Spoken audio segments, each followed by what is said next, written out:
Making contact. Making contact.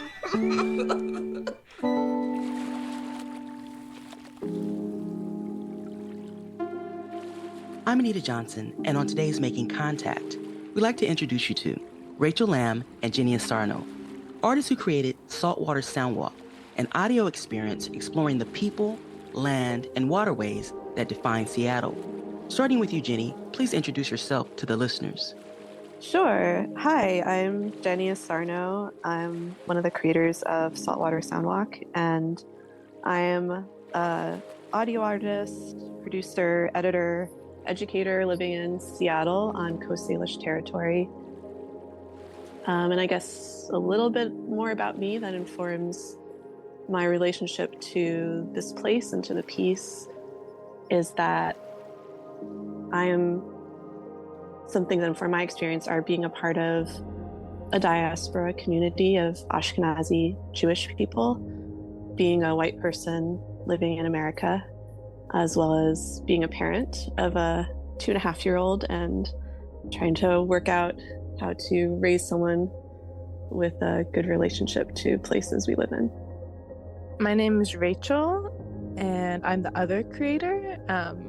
And if it's okay, I'd want to speak a little bit of my mom's tribal language.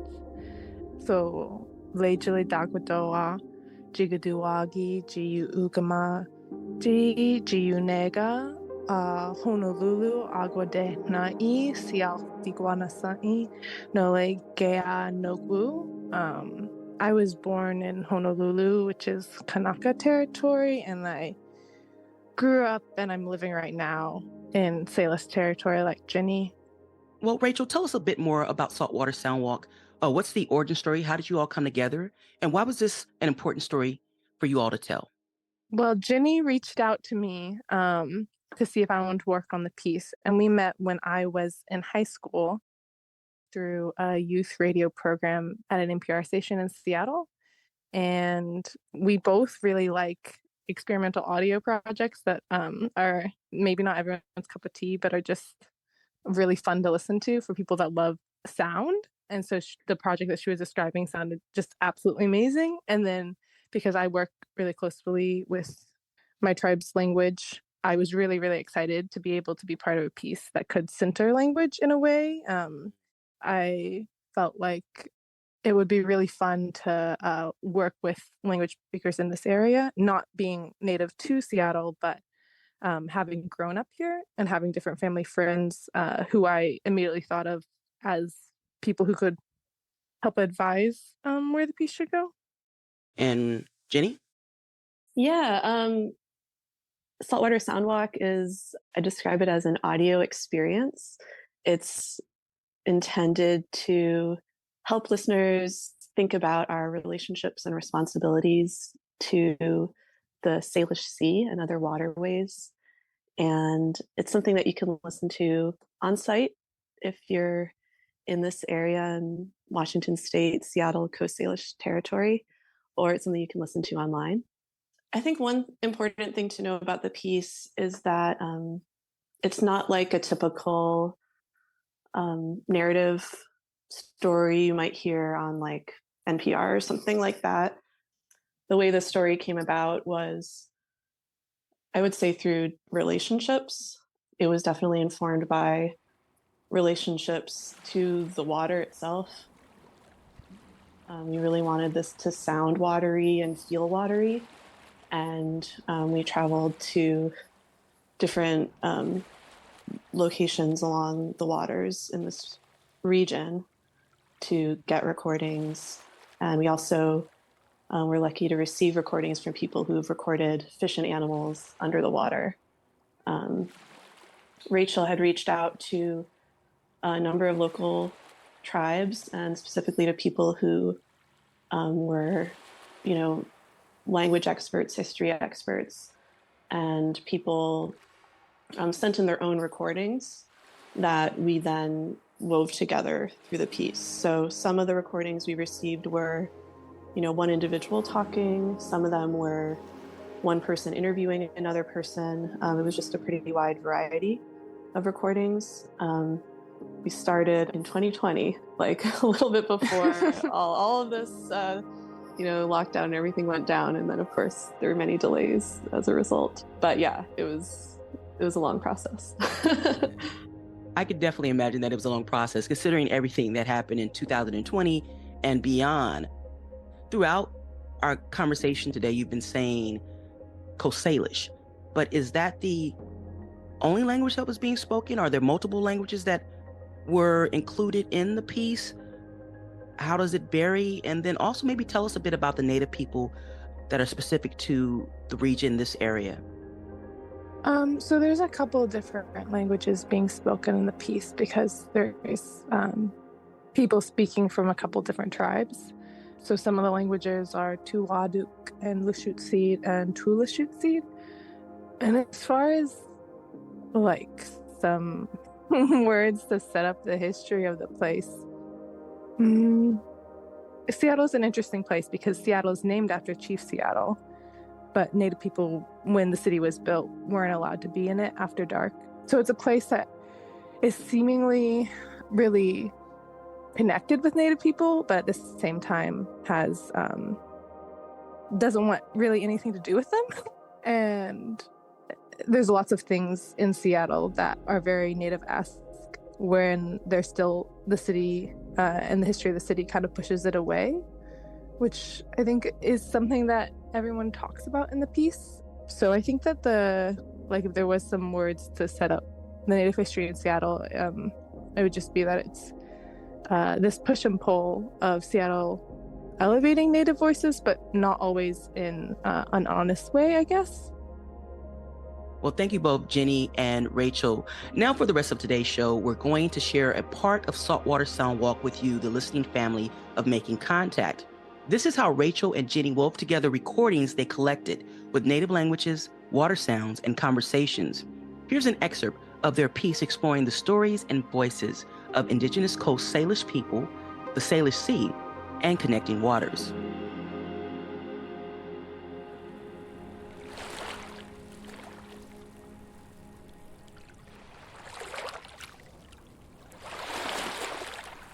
Twal Gwalapu.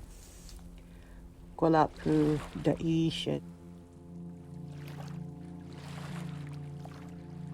Hat Slachel Twal Gwalapu Ce Ab.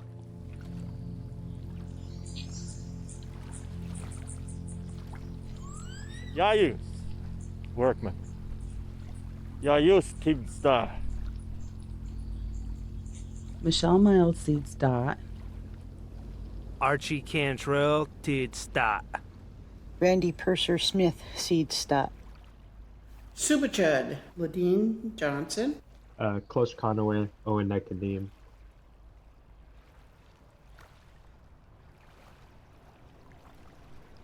Quo is water. Quo is gathering. I think I can feel where water is. East H T Stoltoluk. Yuff T Where is Hoch. water? Totis Ishidchus. Tolalturi It's Tuha. such a soft feeling. As young as I could remember, it has been the beach and the water that my existence has been drawn to. Fish in general. The king salmon, the sockeye salmon. Treaties are guaranteed by the Constitution, Silver salmon. yet they are broken steelhead. every day, We're forced to find a different home. broken every day by environmental degradation. It was like a barren wasteland or desert. The rivers and saltwater have been important to our people since the beginning of time. Cholch. Cholch.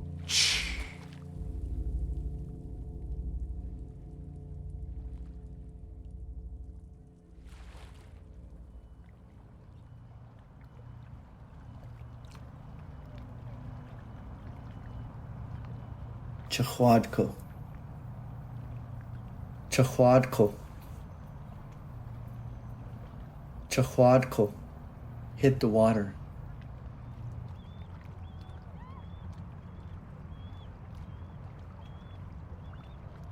The Lake Union is a good memory for me. My name is Warren King George. I was born in 1965 in Auburn, Washington, very near the present-day Buckleshoot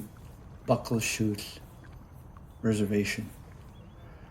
My father's bloodline is how I'm enrolled in the Buckleshoot tribe.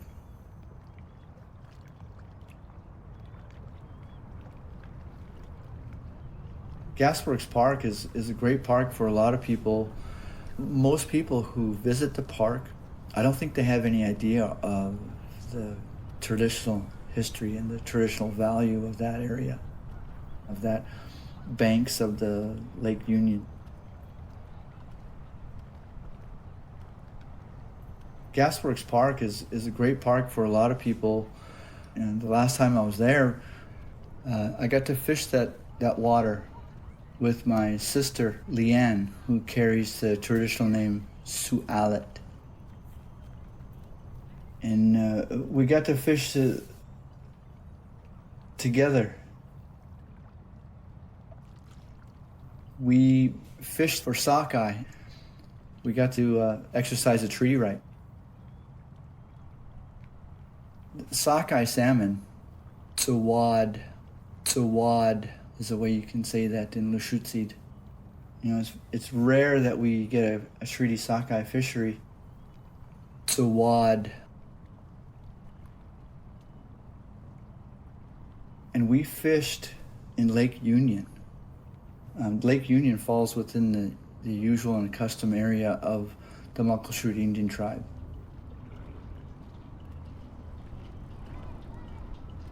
There was so much activity going on that day with boaters and sailboaters and jet skis and people walking their dogs and families enjoying a picnic, couples, you know, walking around holding hands, and people flying kites, and there was sunbathers. It was strange because I was there for a totally different reason.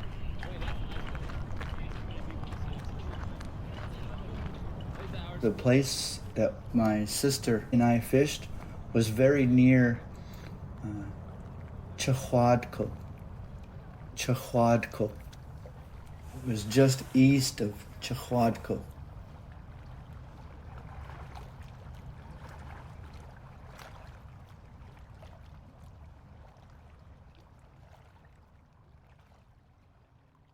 Ilk ti stoltoluk, yup ti holch, toltis ishidchas, tolalturi tuhak. The rivers and saltwater have been important to our people since the beginning of time.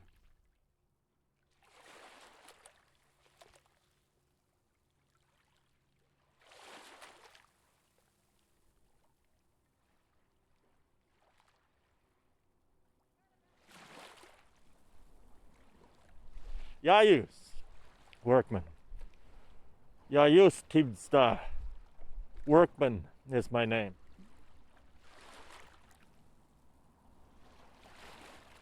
Yayus Tibsta Hata Dawabs. I am workman of the Duwamish tribe. Hakuyeko, Hakuyeko. Siab Sialchan. Great grandson of Chief Seattle, I. So that city over there is named after my great grandfather. So Seattle, hey Grandpa, how you doing? So we say Slalo, which means come ashore. Slalo de Siaya de Shapad. Come ashore onto this land, Guyi de Siaya. Welcome, my friend.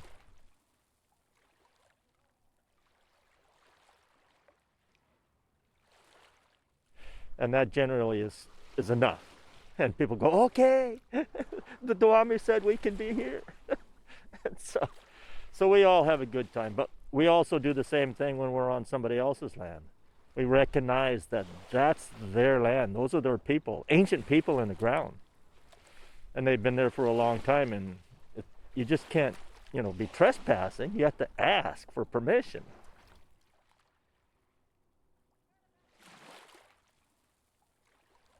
Except today, our land is downtown Seattle with Space Needles and skyscrapers and billionaires upon billionaires upon billionaires. So it's changed. 170 years ago, there was nothing over there except beaver and elk and deer and seagull and seals and stuff like that.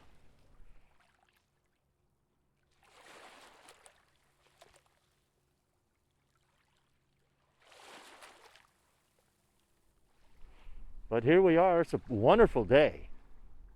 It's blue sky and clouds, and the air is crisp, and the city is all lit up from the sun. Over here where the stadiums are, the baseball stadium and the football stadium, just about a half a mile to the north of them is the ancient village of Zidzalalich.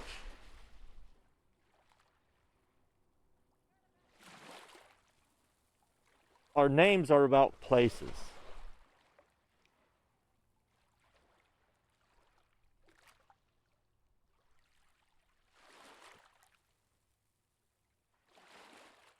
Ti twolshotsid gwes ti swa twud. The Lashutsid language comes from the land.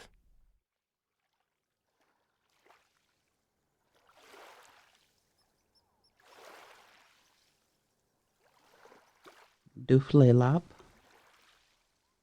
Duflelop.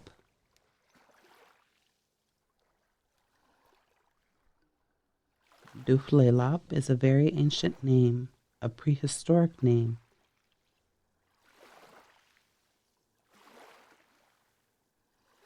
Our names are about places. Duflelop, Duflelop. It is a name of a place, of a bay, and since 1855, the name of a reservation. Tulalip, Tulalip. The name is mispronounced by so many people, but Tulalip is nearest to the right pronunciation for the Snohomish Indian word Duflalop, which means the long bay. Michelle Miles Seeds Dot, Stahobs Chad Tulalti Duflalop, Jones Charles Alsi Skoyaligwad de Ishid, Miles Alti Badaligwad de Ishid, Uyayush Chad Alti Duflashutzi Department, Dusuguluk Salik Chad Ati Duflashutzi Alti Heritage High School, Obs Budbadat Chad Akwi Oaks. So first off, we're going to talk about some names that are located around Tulalip, Duflalop. The first one we're going to talk about is Hebulb. Hebulb. It was the largest Snohomish village. Chickax. Chach-es-alit, and that is the place where the woolly dogs were kept. Spebadat, Spebadat, and it still holds that name till this day. Zidzalalich, Zidzalalich, that's what we call Seattle. Ashad, what's Aguil, Up Alguil, Sahwab Abats, Sahwab Abats.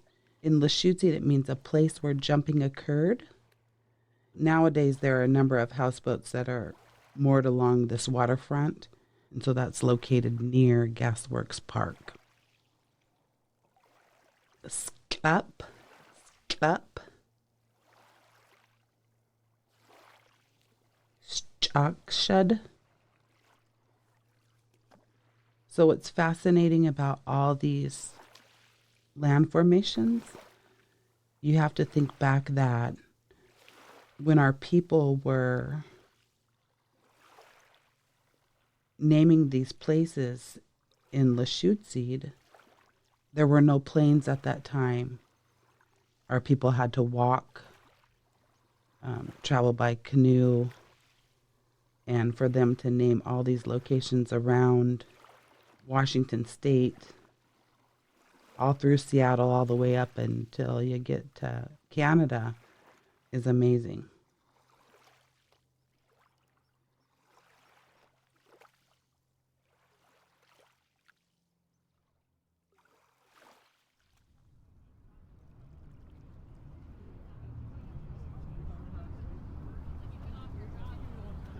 Chachwadko. Chachwadko. The place that my sister and I fished was very near Chachwadko. Chachwadko. The literal translation means hit the water. The reason why we call Chachwadko hit the water was historically and traditionally that was one method of fishing, and we would hit the water to drive the fish into these traps.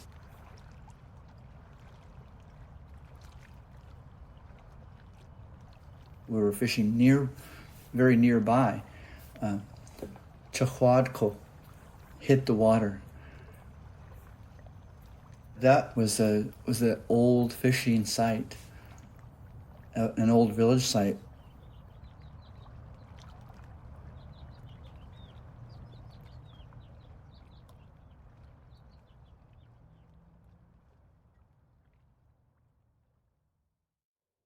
Lucy Cha'achas.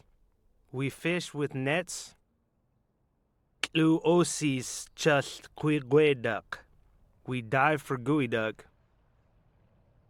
Kluk Eladzad chus a busk. We trap for crab. Klu a chob chus. We dig clams. Kluk Eladzad chus a saich. And we trap for shrimp. Klu fuit chusla sli cha'a chusla olos al ti koko chus.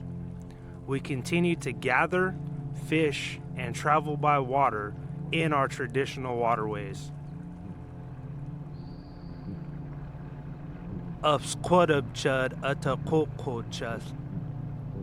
feel connected to our waters. H T stoltoluk, yuf T holch, toltis ishidchus, tolalturi tuhak. The rivers and saltwater have been important to our people since the beginning of time.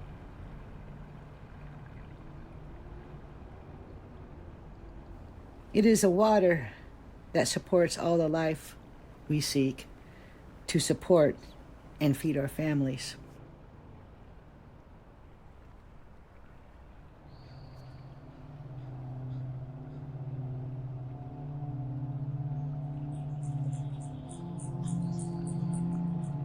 Zidzalalich, Zidzalalich. Upsquadub chud atakoko chus.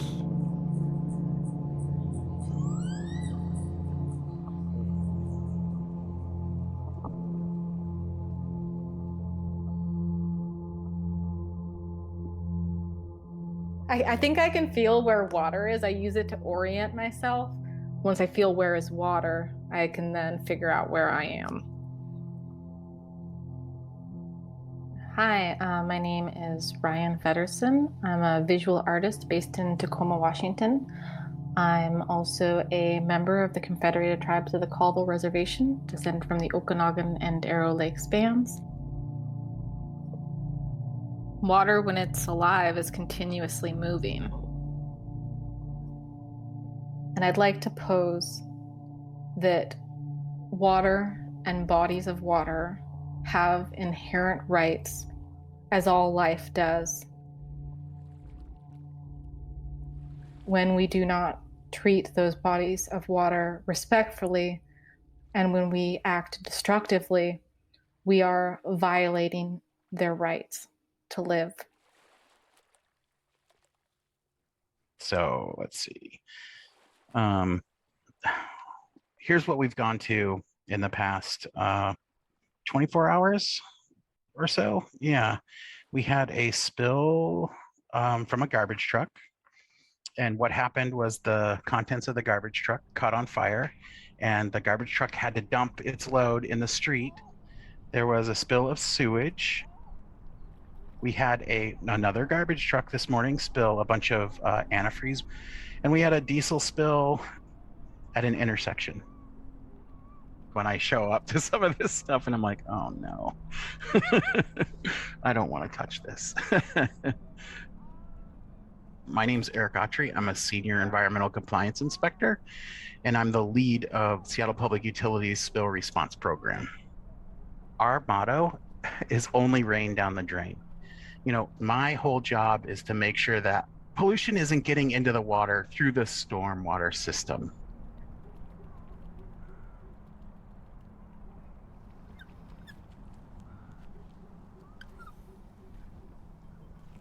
Painting watercolors, shaving your legs, swimming and making pools, doing the dishes, shampooing your hair, shampooing a pet, growing food, watering herbs.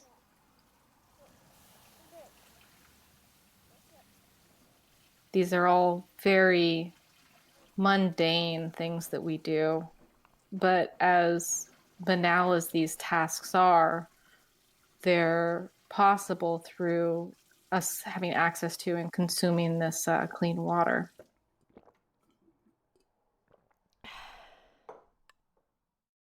I don't think as like community members, we think about how our actions could, you know, cause stormwater pollution. Things like washing your car or having a leaking vehicle, spraying out a paintbrush in your driveway, you know, pretty innocuous things that you're like, ah, this isn't a big deal. But it's the combination of all of these things together that has an effect on the environment. If you're putting something on the ground, on an impervious surface, you're putting it in the water. It's gonna get there. The road, your curb, your driveway, that's the water. Chulch. Chulch.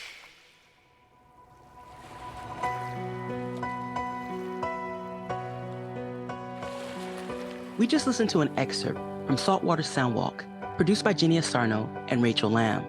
If you find yourself in Seattle, you can visit Gasworks Park to experience this project in person.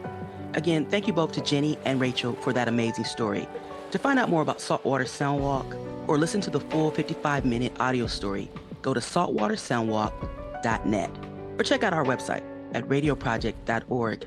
And we'd love to hear your thoughts about today's show or perhaps your suggestion for a story idea you would like for us to cover. You can also leave us a comment or visit us on social media. On Facebook, we're Making Contact. On Twitter, we're Making_Contact. And on Instagram, we're Making Contact Radio Project. This episode of Making Contact was supported in part by a Moral Courage grant from the Satterberg Foundation. I'm Anita Johnson. Thank you for listening to Making Contact.